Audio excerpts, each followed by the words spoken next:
Hola, bienvenidos a Centinela de los últimos tiempos. Aún me encuentro en Santiago, me queda una semana todavía. Me estoy acostumbrando.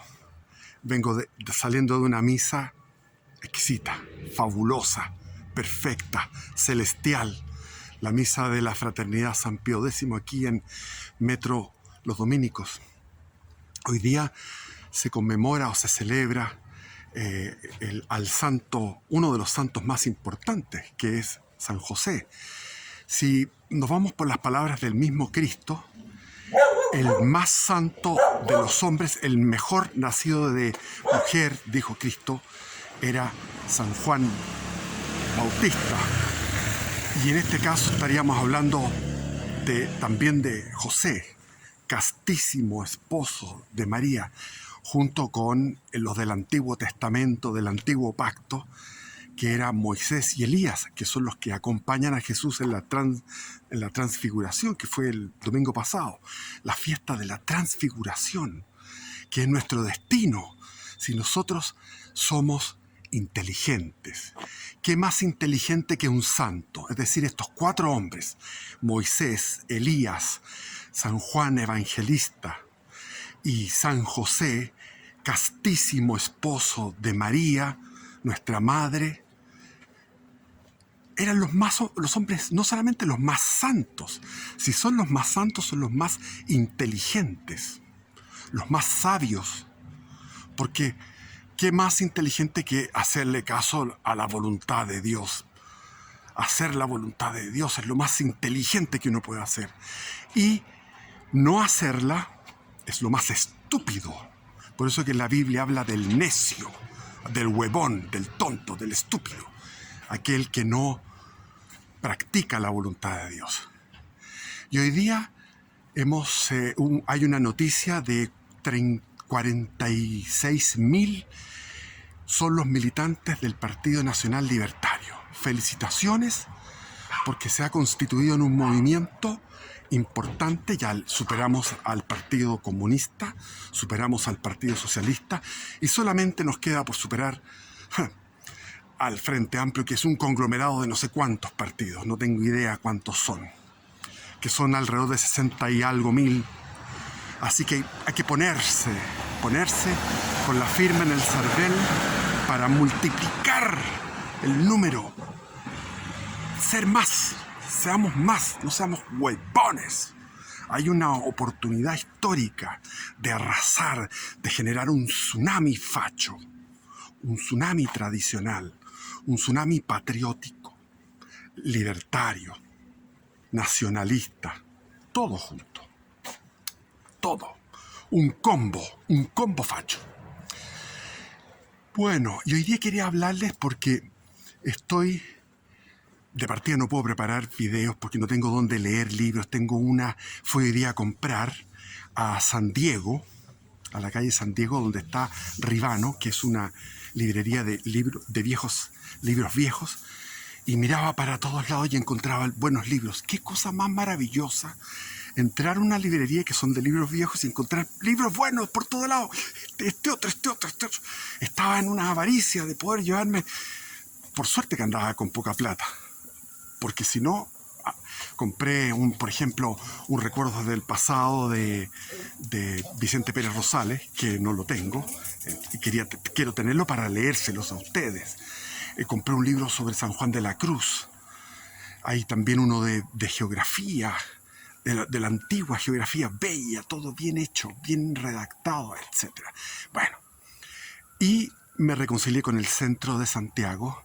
Estuve en la catedral, a pesar de que había música, era una música de cantos gregorianos, por lo tanto pude orar en el Santísimo con la música de cantos gregorianos.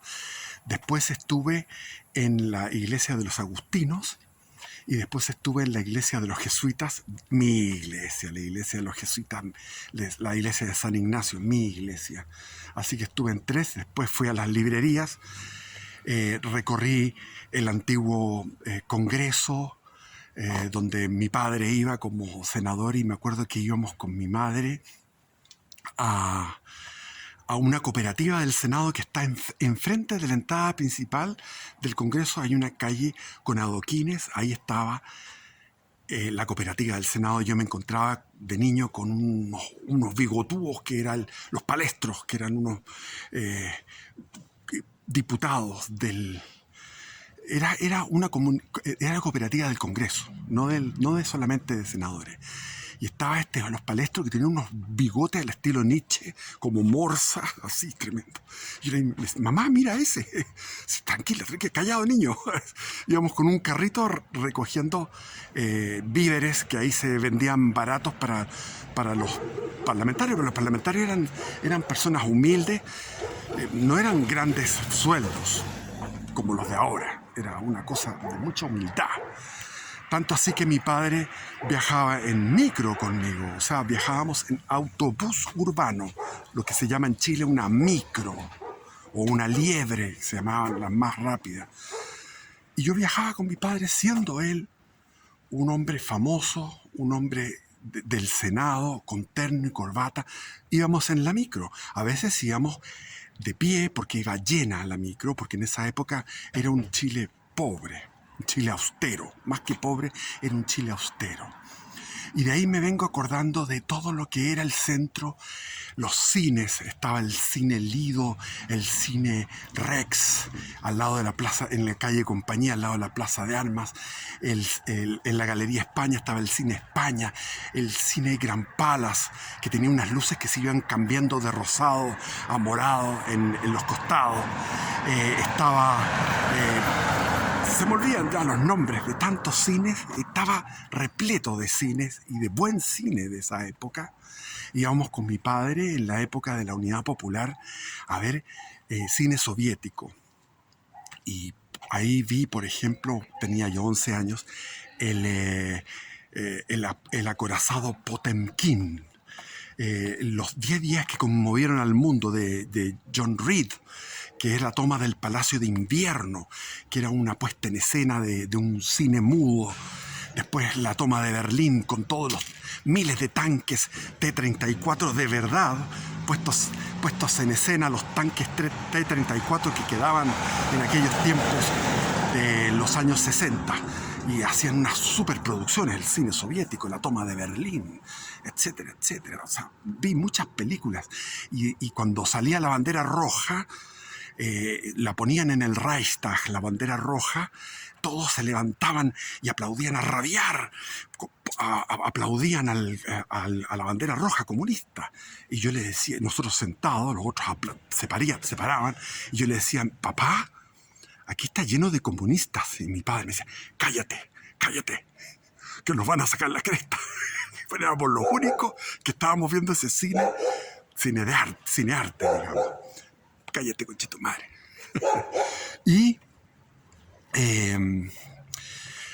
el cine, y llegó el Cinerama. El Cinerama una construcción majestuosa, un verdadero templo del cine, que se llamaba Cinerama, el Cine Santa Lucía, enfrente de lo que es ahora la Biblioteca Nacional, y un poco hacia esa plaza que está al lado del Cerro Santa Lucía. Ese era el Cinerama, que eran tres cámaras que filmaban cines. Y ahí vi, por ejemplo, la batalla de Waterloo de Bondarchuk, la Guerra y la Paz del mismo director soviético Bondarchuk. Estupendo, fabuloso. Tora Tora, que era el asalto el ataque japonés de sorpresa a Pearl Harbor.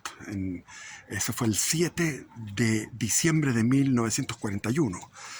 Extraordinaria la producción, con japoneses y norteamericanos, todo como perfecto. Me acuerdo Metello, que era la historia de un anarquista italiano. Extraordinario todo. ¿Qué otra más? Bueno, y la superproducción que la vi yo cuando tenía 10 años. Entonces yo digo, ¿cómo puede ser?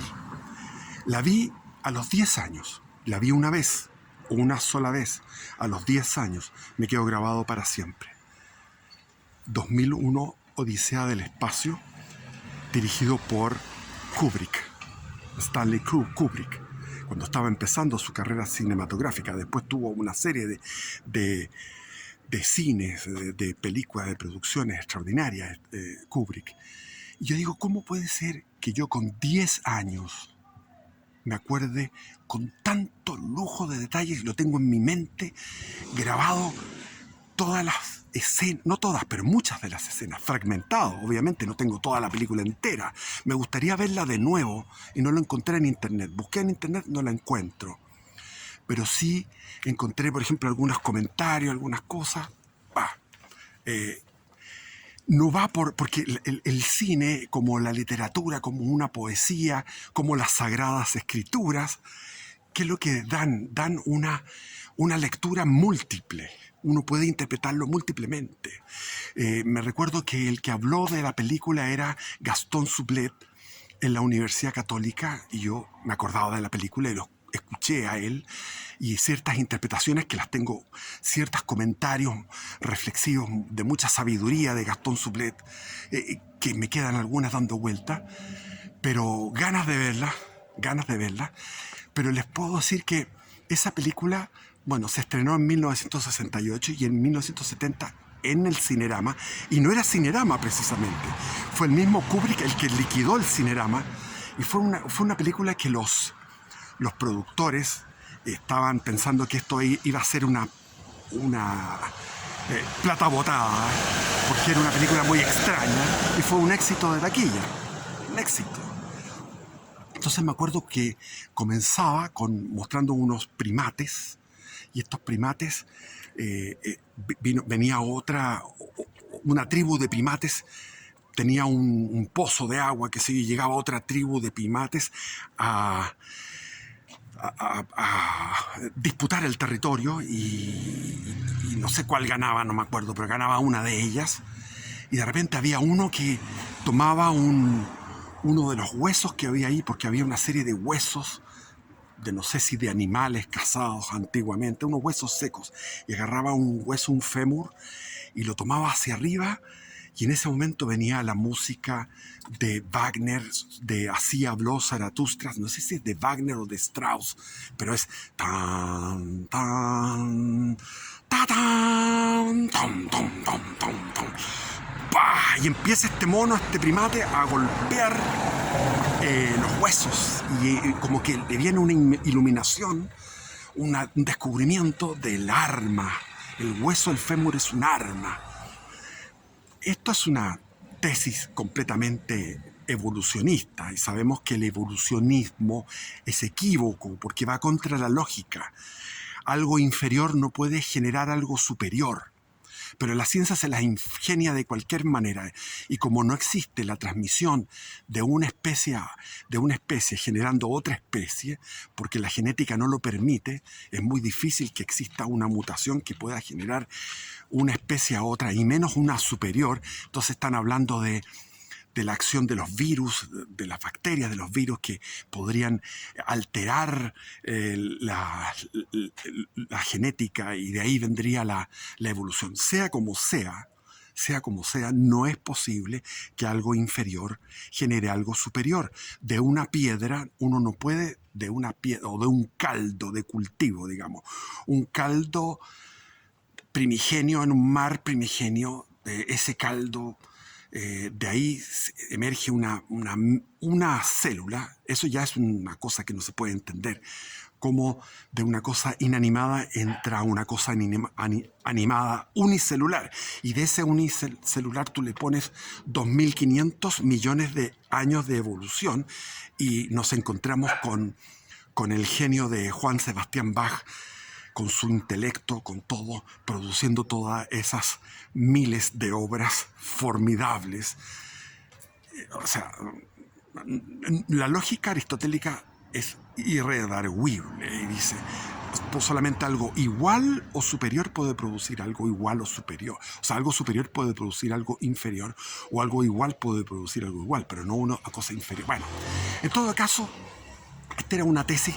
Ya estábamos en en la apoteosis de lo que es el evolucionismo, y entonces aparecía un paralelepípedo, una especie de tótem, y estos simios veían este tótem, entonces este tótem era como de seres superiores, de otros seres más evolucionados, que ellos podían ir como, ¿cómo se podría decir? Ir vigilando y teniendo como un sensor a través de estos tótem, cómo estos primates ya estaban dando un salto evolutivo. Y después salimos de esta parte de los primates y viene una música que no es esa música solemne, magnífica, viene otra música que son los vals de Strauss, de este vienés de la época de la Belle Époque. Entonces va una música de un vals de Strauss, o sea, de estos vals que bailaba la Sisi emperatriz. Es una preciosura, y ahí aparecen las naves espaciales girando en el espacio, y ahí aparece un hombre súper tecnologizado, los hombres en una especie de naves blancas, todo blanco, todo impoluto, todo lleno de muy acertado en cuanto a la modernidad que planteó. Planteó una modernidad que le achuntó 100%. Y voy a continuar porque le achunta más todavía. Es genial esta película de ciencia ficción, cómo le achunta. ¿Cuánto llevo? ¿Cómo le achunta? Impresionante, o sea, cómo... empezamos por las naves. Las naves son muy parecidas a la que fue después la estación espacial Mir, muy parecido. Los hombres que se muestran ahí son unos hombres fríos, de pecho frío. Tienen ahí, yo quedé impresionado de niño, de 7 años, 10 años estaba ahí mirando y decía, estos tipos son fríos de corazón, tienen un pecho frío, porque hablaban de un cumpleaños en la Tierra, mostraban televisores planos, que yo aluciné y dije, qué increíble un televisor plano. En esa época los televisores tenían un tremendo culo y eran de blanco y negro.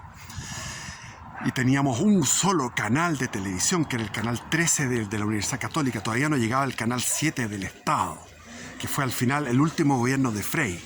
O ahí estaba recién llegando el canal 7 del Estado, el famoso canal nacional, televisión nacional. Y entonces fui con mi padre y como les digo, estaba ahí en eso. Esa cosa de los simios es tremenda. Y después el hombre moderno, lleno de tecnología, avanzando hacia la Luna, hacia una estación espacial en la Luna, ya colonizada la Luna, en el 2001, y estos individuos, como les digo, tenían un cumpleaños en la Tierra de sus hijos y tenían un televisor plano, y ahí como que no les importaba el cumpleaños de los hijos, el saludo de la señora. Eran tipos de pecho frío, como es el ser humano actual, inundado de tecnología. Y después viene, lo que más me quedó impresionado de la película era el HAL. HAL es H-A-L, que es IBM, I-H, B, H, o sea, es un truco. HAL es IBM. Eso yo lo aprendí con Gastón Sublet cuando comentó todo esto. Después ya tenía 20 años. Es impresionante cómo una película te puede impresionar a los 10 años, y después a los 20 vi, por ejemplo, Apocalipsis Now. Y Apocalipsis Now lo encontré horrible. Una película que no me dio nada. No quedó nada en mí, nada de la película. Un par bueno, la típica ofensiva con la música de las Valquirias de Wagner sobre una aldea de Vietcong, en Vietnam, de los Vietcong, aldea rebelde, comunista, y después un tipo con un sombrero de cowboy diciendo que lindo esto para hacer surf. Después unas niñas que bailaban, me acuerdo, unas niñas que les llevaba el gobierno para diversión de los conscriptos, de los que estaban peleando, de los soldados. y los soldados se desesperaban y iban a donde estaban las niñas, tenían que llevárselas en un helicóptero. En fin, pero una película que no te dejaba nada, y yo tenía, con 20 años, me acuerdo muchísimo, o sea, me acuerdo, como les digo, un cuarto de la película de Apocalipsis Now en contraposición a los 10 años, cuando tenía 10 años, o sea, 10 años antes, a los 10 años cuando estaba viendo esta película de 2001 Odisea del Espacio. Y HAL, esto es IBM, entonces IBM, IH, HAL. Entonces es una letra antes de IBM, es un truco, pero HAL es mucho mejor que IBM, me gusta. Y era una supercomputadora. Era una computadora que era una inteligencia artificial. O sea, el tipo entendió que venía la inteligencia artificial, que es lo que estamos viendo ahora. Se equivocó en 20 años. Pero eso es lo que estamos viendo ahora, la inteligencia artificial. Entonces era un supercomputador. En esa época no existían los computadores, el computador personal que llegó en la década del 80, comienzos del 80, y a Chile yo me acuerdo que llegó como por ahí, a finales de los 80. Me acuerdo de los primeros computadores personales, eran los Apple, me acuerdo. Pero en esa época existían los grandes computadores, todos los que dirigieron las Apolo, las expediciones al espacio en esa competencia con los rusos, eran unos computadores que eran gigantes, eran unas salas gigantes. Entonces esto imita eso, pero lo lleva a su máxima expresión, porque el computador expresa temor, o sea, llega a personalizarse y llega a querer independizarse del hombre. Ese computador era tanta su inteligencia que llegó a copiar del ser humano la emoción, el instinto de conservación, el amor, el odio, todo lo fue copiando, de tal modo que llegó a constituirse en un ser independiente del hombre, y peligrosamente los quería eliminar, entonces de ahí primero llegan a la luna, y en la luna se encuentran con este mismo tótem y empieza a haber un ruido espantoso. ¿Por qué? Porque era que se activaba la señal para estos seres superiores, estas especies de extraterrestres, pero que no tenían cuerpo, que eran inteligencias superiores, superior a HAL, superior al hombre, una inteligencia superiores que no salen corporizadas, no tenían cuerpo. Entonces estos habían puesto esta especie de sensores. Primero, cuando estaba el hombre, cuando toma y agarra este palo, este fémur, entonces ahí, primer sensor, un salto evolutivo. Después el salto evolutivo del hombre llegando a la luna.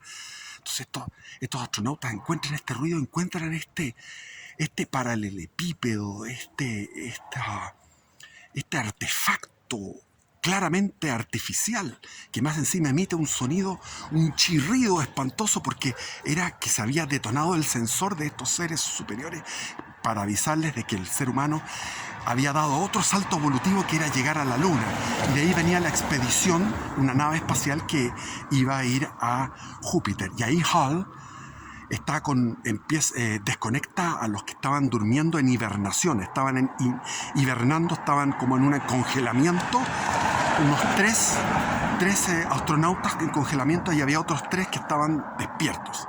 Y los 3 que estaban despiertos empiezan a darse cuenta de que Hal tiene un conflicto interior. Se dan cuenta que Hal, este supercomputadora, esta inteligencia artificial, estaba en un conflicto interior. Entonces dicen, ¿qué está pasando aquí? Y se escapan de los sensores, porque tenía audífonos, o sea, había todo tipo de sensores. Se van a una cámara oculta para hablar y decir, mira, aquí no nos puede escuchar Hal. Yo creo que este Hal está haciendo algo, está tramando algo, el supercomputador. Pero en ese momento había una cámara y Hal lee los labios. Les lee los labios y sabe que quieren desconectarlo. Entonces él va eliminando a los astronautas, y queda uno. Y ese uno es el héroe de la película, que puede meterse, sale en una cápsula en una nave pequeña, después se mete en una especie como de... donde había una serie como de estos como DVD, como unas miles de DVD en una celda, y ahí empieza a desconectar a Hal. Y Hal le dice, no lo hagas, conversemos, dialoguemos, no lo hagas, y desconecta. Y él se libera de Hal, que lo quería destruir. Y ahí sigue esta nave bajo el mando de este puro hombre y va llegando hacia Júpiter, y de repente aparece una especie como de viaje en el tiempo, viaje a otra dimensión, y él aparece después en una... Ahí ya no entendía de niño qué estaba pasando. Dije, ¿qué es esto? Hasta ahí llegué porque aparecía él en un cuarto como de un hotel, de estos hoteles 5 estrellas, muy elegante, de estilo francés. Pero seguimos con esta luz blanca, con esta cosa muerta, con esta falta de emocionalidad, esta falta de amor, y el tipo está en la cama y va envejeciendo, y de ahí viene como que muere, como que lo están observando estos seres superiores, y de ahí nace un huevo, y ese huevo con un feto iluminado, y va hacia el planeta Tierra con la misma música que había aparecido con los primates, esta de Así habló Zaratustra. Tan, tan, ta, tan, ta, ta, ta, ta. Pueden ubicarla. Y ahí como que entonces es un planteamiento como del superhombre de Nietzsche. Le preguntaron a este hombre, a Stanley Kubrick, qué es lo que quería decir, y él quiso decir eso. Pero hay muchas lecturas. Según Gastón Suplet, ese hombre es el hombre, es el burgués moderno, el hombre moderno que está solo, en un lugar solitario, no tiene hijos, no tiene mujer, no tiene padres, no tiene ninguna ligación. Es un individuo aislado en una soledad donde no tiene amor, no tiene emoción, está muerto. Pero de esa muerte no puede salir el nuevo ser. Como que ahí crearon estos seres superiores un nuevo ser humano. Moría ese, el que había logrado derrotar a Hal, ese héroe, pero ese héroe frío quedaba ahí muerto en esa pieza. Esa interpretación de Gastón Suplet me parece muy atingente a lo que es actualmente el ser humano. Bueno, y el peligro que tenemos con la inteligencia artificial, que va a desbordar eso. Entonces es una película muy actual. Y hablando de la otra película, la de Apocalipsis Now, que como les digo, me cargó, lo encontré horrible. Hablando con un amigo sobre el Apocalipsis, hay que entender que el Apocalipsis es un libro que se llama Revelación. Es un libro que significa revelación. Y también, como todas las obras de la literatura, de las escrituras sagradas, es un libro que tiene múltiples interpretaciones. Es como que tú vas a un restaurante y te viene un mozo y te dice, te entrega una carta. Tú estás en el restaurante y tienes una carta, y esa carta entonces viene Apocalipsis, y el Apocalipsis tiene un montón de lecturas. Hay una lectura espiritual del Apocalipsis, hay una lectura como la de Castigliani, que es un jesuita que lo echaron de la compañía o se fue, no me acuerdo. Castigliani, se me olvida el nombre, que es el que mejor ha interpretado el Apocalipsis. Y ya se está haciendo una película que va a llegar luego, ahora en abril, a los cines. Hay que apoyar esa película. Es de bajo presupuesto, de un cine argentino, creo que es de los argentinos, que los argentinos en cine, en literatura narrativa y en música rock, o sea, nos dan patadas en la raja. Los argentinos están en otro nivel con respecto a nosotros en eso. Nosotros somos insuperables en poesía, y hasta ahí llegamos. Ahora quiero escribir poesía, voy a hacer un libro de poesía el próximo. Bueno, entonces con respecto al Apocalipsis, hablaba con un amigo. En el fondo el Apocalipsis siempre ha estado, hombre, por favor. El Apocalipsis anciano, el anciano Apocalipsis, que es un programa que hacen en Netflix sobre hace 12.000 años. Hace 12.000 años hubo una catástrofe que fue lo que se explica en la Biblia como el suceso de Noé, del arca de Noé, del diluvio. Y, por ejemplo, han descubierto en la selva amazónica, como se está talando la selva amazónica, han descubierto un montón de cosas. Yo dije, esto es increíble, porque había leído el relato de Saint Germain, de Godfrey Bayard, que se encuentra con Saint Germain y Saint Germain lo hace viajar en el aire mirando una civilización que había hace 15.000 años en lo que es ahora la Amazonía. La gran cuenca amazónica, había una civilización formidable, y yo vi eso y dije, esto me parece fantasioso. Y resulta que ahora me encuentro con que en Netflix está esto del el apocalipsis anciano de hace 12.000 años. Y en el fondo, todo lo que fue las persecuciones, la persecución de Nerón, Apocalipsis, la persecución, las 10 persecuciones de los 10 emperadores romanos que quisieron aplastar el cristianismo a sangre y fuego, con torturas refinadas, exquisitas de crueldad, todo aquello, los cristianos a las fieras, los cristianos crucificados, todo eso. Apocalipsis. Y hasta el día de hoy, en Siria, 300, 200 diarios, 100 diarios siendo ejecutados por el terrorista que llegó a Damasco, a Alepo, que es ese terrorista que nadie habla. Ni siquiera el Vaticano, ni Trump menos, porque Trump tiene intereses sionistas ahí.